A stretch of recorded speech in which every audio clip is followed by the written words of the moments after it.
Hello team. As if one video wasn't enough, here I am once again finding out that despite hitting a home run, some of my favourite movies are still plagued with questionable choices and poorly thought out sequences. Almost as though even our most cherished filmmakers and developers are nothing more than flesh and blood human beings capable of infallibility and mistakes. But that's not why you're here. I'm Michael from Team Redshirt Media. Like, share and subscribe because praise no longer requires merit, and join me for more examples of silly moments in great films. Have a nice day, Forrest Gump. Forrest Gump the motion picture is a heartfelt, delightful what-if story about a simple-minded young man and his outrageous life experiences. The titular character finds himself often unwittingly wandering into some of the 20th century's most iconic events, varying from talk show experiences with John Lennon to taking part in the Vietnam War. No one is pretending that anything Forrest gets involved with is little more than happenstance. It's pivotal to the plot, but Forrest and his relationship with Jenny is merely meant to be a vessel for the audience to witness all of these incredible moments in time through the filter of two completely different circumstances. Forrest is the good old American boy who loves his mama and fights for his country, while Jenny is the radical progressive who keeps walking into mistake after mistake because, you know, left-wing bad apparently. But nonetheless, the film is clearly trying to draw parallels between these two points of view and how they are ultimately and intrinsically intertwined. But before this becomes an entire essay on the meaning of Forrest Gump, what possibly could be considered silly given the overall tone of this film? Get on with it. Yes, get on with it! Well, I'm glad you asked because it's this nonsense. Have a nice day. During the climax of the film, Forrest Gump is once again abandoned by the love of his life, and so he decides to go running, just as Jenny often tells him whenever he faces trouble to just run away. Which, given the concept, is beautiful, in that he doesn't know how to handle constantly being let down by her, so instead he just once again heeds her advice. And it is possible in this moment that he finally realizes that the power is within him to actually go his own way. During his impromptu cross-country exploits, he inspires thousands and becomes the 80s equivalent of a viral sensation. People want to run with him, snap a quick photo together, and even find ways to exploit him for money.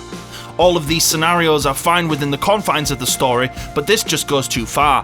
Everything Forrest is involved with up until this point requires no more than a slight suspension of disbelief, but when wiping his muck-covered face onto a yellow shirt, perfectly creating the "have a nice day" smiley face, just stretches my imagination too far. Javert commits suicide. Les Miserables. Because new ideas are as elusive as Bigfoot these days, you can just about guarantee if it's a book, theme park ride, or even a board game that they're gonna make a damned movie out of it. To be honest, I'm surprised we haven't seen the Tony the Tiger origin story yet. Anyway, naturally they were going to make an adaptation of this musical sooner or later, and it's pretty much a solid representation. They mostly nail the music, and the setting is obviously achieved far greater than the stage could have ever done. And if you can get around the use of the 90s Star Trek Fever Dream cinematography, it's a solid 7.5 out of 10. But then Russell Crowe happens. Now, he's a fine actor, and I may get some flack for this, but he's a good singer too. But what he can't do is act and sing at the same time. And so when we come to that moment where his character Javert has a crisis of conscience and must reconcile his unwavering code with the mercy he was shown at the hands of his adversary, he comes off as a little flat. What's truly mind-blowing is the manner of his death. Given the gravitas of this character, he is meant to be given a dignified ending that befits his stature, and it seems like it might succeed at— oh, never mind. Like, why? Have him go off gracefully into the night, belting his final words as he plummets, and then let the audience put two and two together as he falls out of frame. Heck, even show him hitting the water, but who thought it was a good idea to have him nosedive into a solid weir with a, I kid you not, squelch sound? You might as well have had the Wilhelm scream. What happens to a toad when it's struck by lightning? Right. Okay, this one is a classic, and will always be known as one of the early pioneers of modern-day superhero films. The direction of the X-Men franchise later on is questionable, but as a standalone flick, it's great.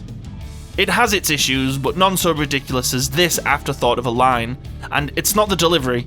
Halle Berry does sound a little wacky trying to perform with a Kenyan accent, but she for the most part does well with what she's given.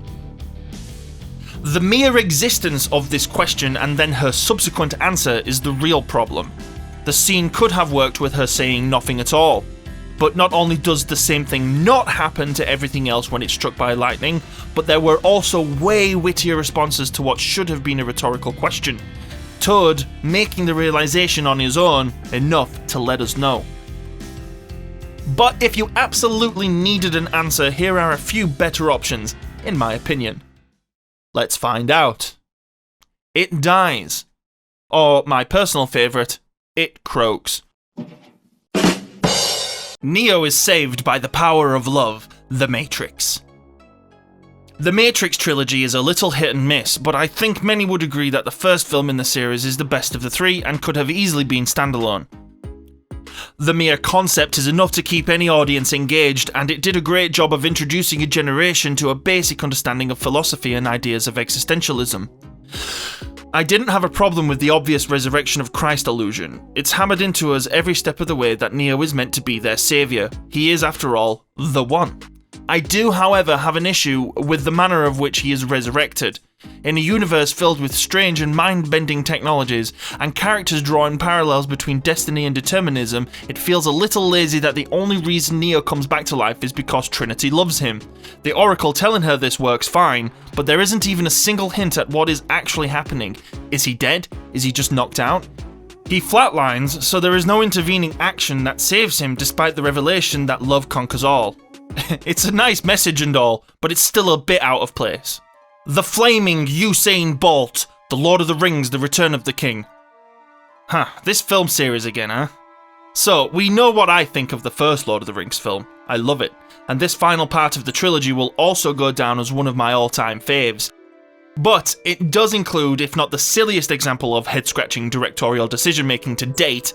Actually, it totally is here. Just watch.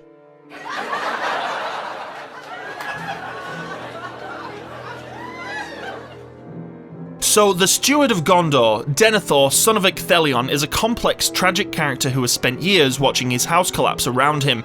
He suffered endless torment at the hand of Sauron through the Palantir, lost his prized son after being indirectly responsible, and in this particular scene believes his only remaining son is now also lost because of his own orders. He is a man no longer in control of his sanity, beset on all sides by the enemy, and in his delusions wishes to go out in a firing blaze of glory, with integrity and by his own hand. Or not. So this scene does take place in the books, and it is heart-wrenching and incredibly depressing.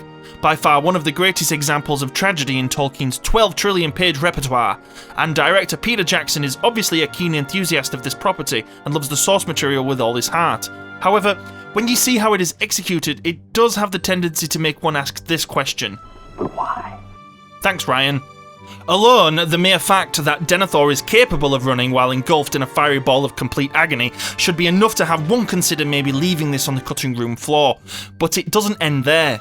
When you actually look at this topographical map of the city of Minas Tirith, one might actually come to the realization that not only is he somehow able to see where he is going as he runs, but he also has to run a long f***ing way, and he still manages to make it to the Tower of the Guard to fling himself to his death without dying before becoming a pile of ash first.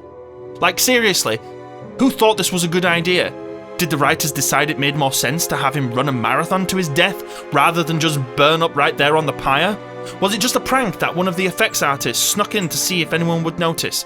Did Peter Jackson legitimately remember reading this chapter from the book as the 100-meter dash of Denethor, in some fucked up form of the Mandela effect?